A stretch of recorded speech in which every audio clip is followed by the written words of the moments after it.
Imagine waking up in a grand palace, surrounded by gold and silk, but with a terrible secret hanging over your head.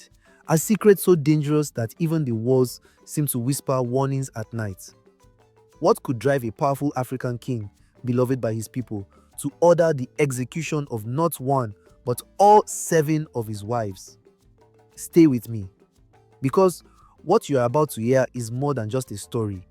It's a revelation that touches pride, betrayal, and a lesson hidden deep within the folds of history.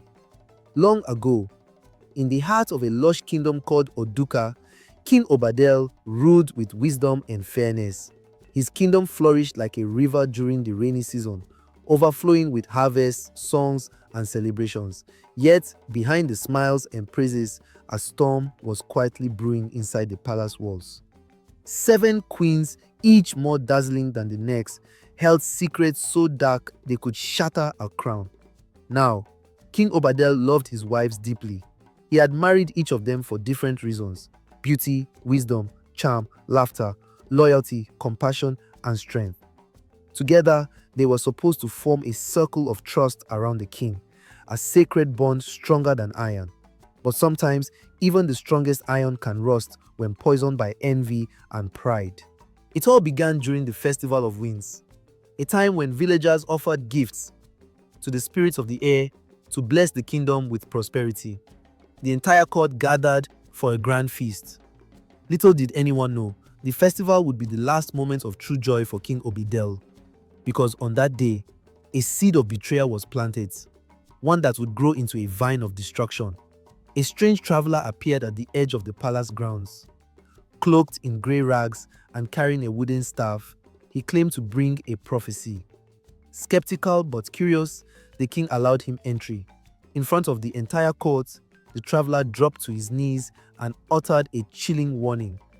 "Beware the women who wear crowns, for not all that glitters is loyal." The hall fell silent. Some laughed nervously. Others glanced at the queens, who stiffened where they sat. The king brushed off the warning at first, thinking it the ramblings of a madman. But that night, sleep refused to find him. His mind kept returning to the traveler's words. He thought about the little things, the secretive smiles, the hushed conversations, the strange gifts delivered by unseen hands. Was it possible that the heart of his kingdom was rotten from within? Determined to uncover the truth, King Obadele summoned his most trusted advisor, an old seer named Nana Afia. She had been with him since childhood and was known across lands for her wisdom and clear sight. Nana Afia gazed into the fire and spoke carefully. "To find truths, you must not ask questions. You must observe. The guilty reveal themselves when they think no one is watching." So the king devised a plan. He would feign illness, retreat to his private quarters, and observe from hidden passageways built centuries ago for royal emergencies.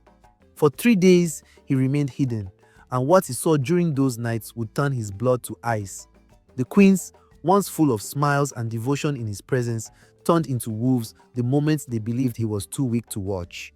Whispers filled the hall, plots to poison the king, plans to seize power, alliances formed and broken in a single night. They argued about who would rule Oduka after the king's unfortunate passing.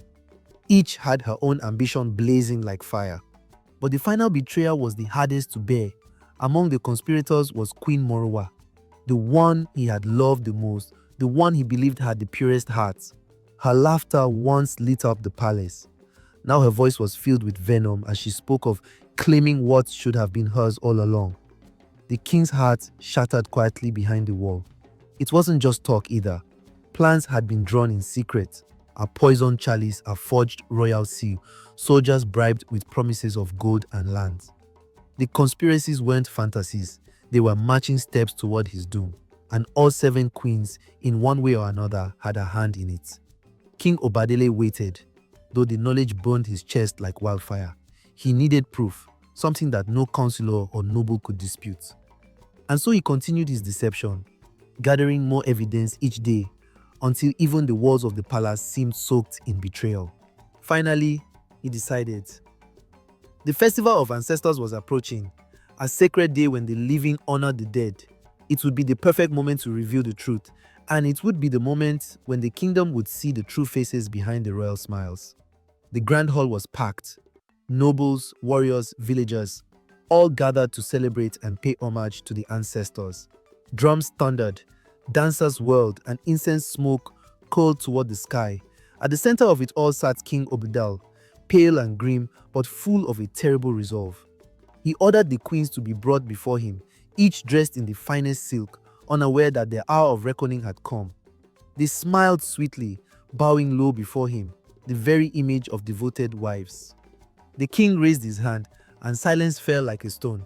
With a voice that shook the very pillars of the hall, King Obadele spoke of betrayal. He listed every plot, every whispered conversation, every ounce of treachery uncovered. Gasps rippled through the crowd. Some nobles wept openly. The queen's faces turned from confusion to terror to rage.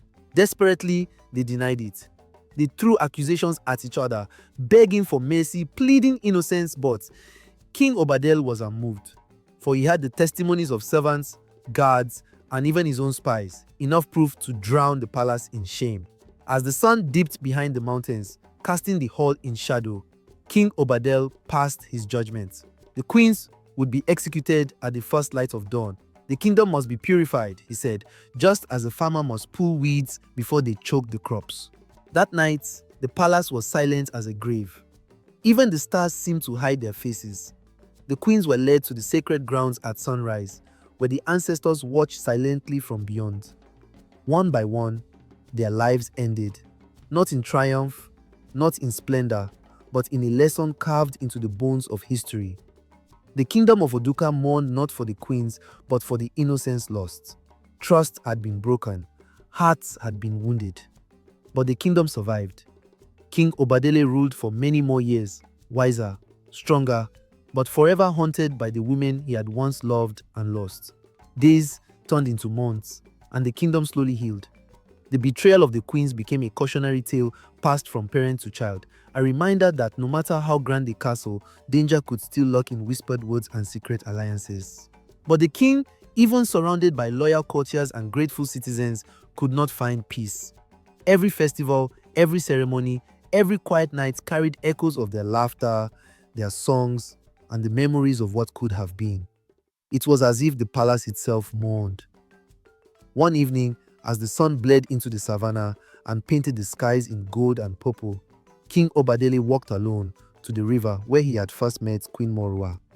It had been a simple time then, before power and ambition wrapped their cold fingers around warm hearts. The river whispered to him, telling him that love could turn into poison if left unchecked, that trust was more fragile than the finest glass. Standing there, King Obadele understood something deeper than all the lessons taught to him by war and peace. It wasn't just the queens who had failed the kingdom, it was he too who had failed to see. Had he nurtured the envy among them by favoring one over another? Had he planted seeds of resentment by loving them unevenly? These thoughts gnawed at him like invisible wolves. A heavy rain fell that night, drenching the kingdom in a cleansing storm. Thunder rumbled like ancient drums, and lightning carved wild scars across the sky. In that storm, King Obadele made a vow. He would rebuild trust, not with promises, but with actions. He called upon the elders' council, wise men and women who lived apart from courtly life. Together, they formed the 7 Oaths, a new code of honor that would govern the royal family forever. No secret dealings, no divided loyalties, no ambition above duty. The 7 Oaths were carved onto a massive stone placed at the center of the palace courtyard, where every sunrise would illuminate it and every villager could read it. Children were taught to memorize the oaths before they could even recite the names of their ancestors.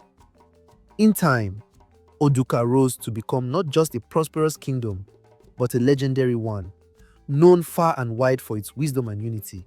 And always, people whispered of the price that had been paid to build it, a price written in sorrow and sacrifice. But stories, like rivers, sometimes twist and turn before reaching the sea. There's a part of this tale most people forget to tell, a secret ending hidden beneath the polished stones of history, waiting for those willing to listen closely. After many years, When King Obadele was old and grey, a stranger arrived at the palace gates once again. Cloaked in tattered robes and bearing an ancient staff, he claimed to be the son of the traveler who had once warned the king. The stranger carried a single message: the heart that punishes without forgiveness will beat itself into stone. Puzzled but intrigued, the king invited him in. Over cups of bitter palm wine, the stranger shared a story far older than Oduka itself. Long ago, the stranger said, there was a time when betrayal could not exist, when people's hearts were open books, pure and unhidden. But as kingdoms grew, so too did greed, jealousy, and fear. Betrayal was not born of malice, he said, but of wounds left unhealed. Listening to the stranger, the king realized something he had never dared to face. Perhaps not all the queens had been driven by evil. Perhaps some had been frightened, desperate to survive in a palace where favor was a currency and affection could vanish with the setting sun. That night, the king could not sleep. His heart ached with the heavy truth that even justice, when blind to compassion, can birth its own kind of cruelty. Was he a savior, or was he another executioner in a long, bloody history of men who chose punishment over understanding? He rose before dawn and walked alone to the 7 oaths stone. The early light caught the carved words, making them glow like fire. Silently, he placed his royal ring, a symbol of absolute power, on the stone, a gesture of humility, of surrender to something greater than himself. When the courtiers found him, they wept. The mighty King Obadele, their wise ruler, had passed peacefully in the courtyard, his face turned to the rising sun, a faint smile upon his lips.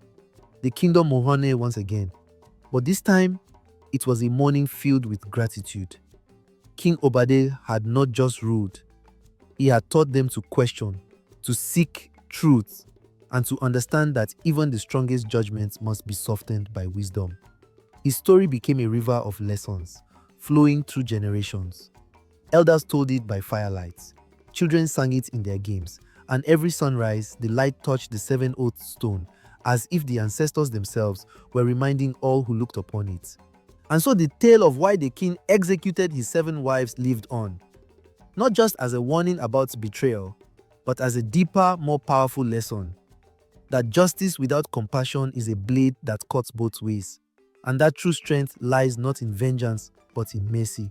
The years rolled on, and though King Obadele was gone, his spirit lived on in every decision made in Oduka. His name was spoken not with fear but with warmth, as if speaking of a beloved ancestor who still watched over them.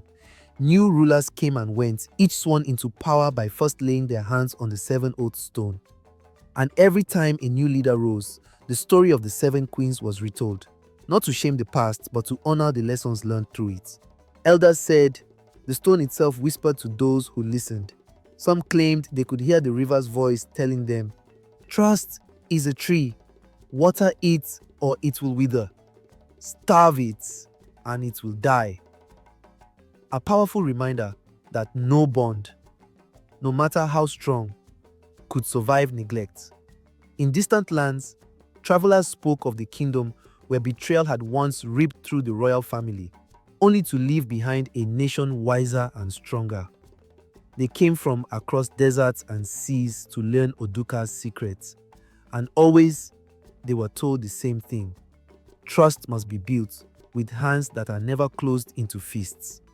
Children played games in the fields, pretending to be King Obadele, fighting invisible foes not with swords but with wisdom. They knew, even at a young age, that real strength wasn't in striking down enemies, but in seeing beyond anger and fear. The Festival of Ancestors became an even greater celebration in the years after the king's death. Each year at sunset, the people would gather around the 7 oaths stone and retell the story under a sky lit by thousands of stars, as if the heavens themselves were listening. And somewhere, beyond the edge of sight, beyond the mountains where the sun kissed the earth, it is said that the spirits of the 7 queens wandered freely, not in anger, not in shame, but in peace, forgiven by the king who had once condemned them. Forgiveness had not erased their mistakes, but it had given their memories a place among the stars, where sorrow and redemption could dance together in the endless song of the ancestors. And in that song, new kings, new queens, and even humble farmers found strength. They learned that betrayal wounds, but understanding heals. They learned that power corrupts when mixed with fear, but blooms when mixed with compassion. So, whenever a ruler faltered, whenever anger clouded judgment, the elders would simply point to the 7 oaths stone and say, "Remember Obadele, remember the 7." Perhaps that's why, even today, in small villages under wide African skies, the story of King Obadele and his 7 queens is still told. Not as a sad tale, but as a living guide, a map for the heart when the road grows dark. Because in the end, we are all rulers of our own little kingdoms, our homes, our friendships, our dreams, and every day we face the same choices King Obadele faced: to trust, to forgive, to see clearly, even when it's hard. Maybe that's why the story survives after all these centuries. It's not just about a king or his queens, it's about all of us, about what happens when love turns into fear, and what can be born again when understanding replaces judgment. So next time you find yourself hurt by someone's words, or unsure who to trust, think of the river that spoke to King Obadele. Think of how even a mighty king realized that forgiveness was the final victory, not the sword. Think of the 7 oaths: honor, honesty, loyalty, compassion, patience, courage, and humility, and how they can still save a heart, a family, a kingdom. And maybe, just maybe, you write your own story. Not one of broken trust and harsh endings, but one where mistakes become teachers and wounds become wisdom. Thank you for walking with me through this powerful, ancient story. I hope it stays with you the way it has stayed with thousands before us, passed from voice to voice, heart to heart. If this story touched you, share it with someone who needs a little reminder of what true strength looks like. And leave a comment below. I'd love to hear your thoughts and reflections. Don't forget to like this video. Subscribe to the channel for more powerful African stories, and turn on the notification bell so you never miss the next legend we explore together. Until next time, remember, even in the darkest tales, light can be found if only we choose to see it.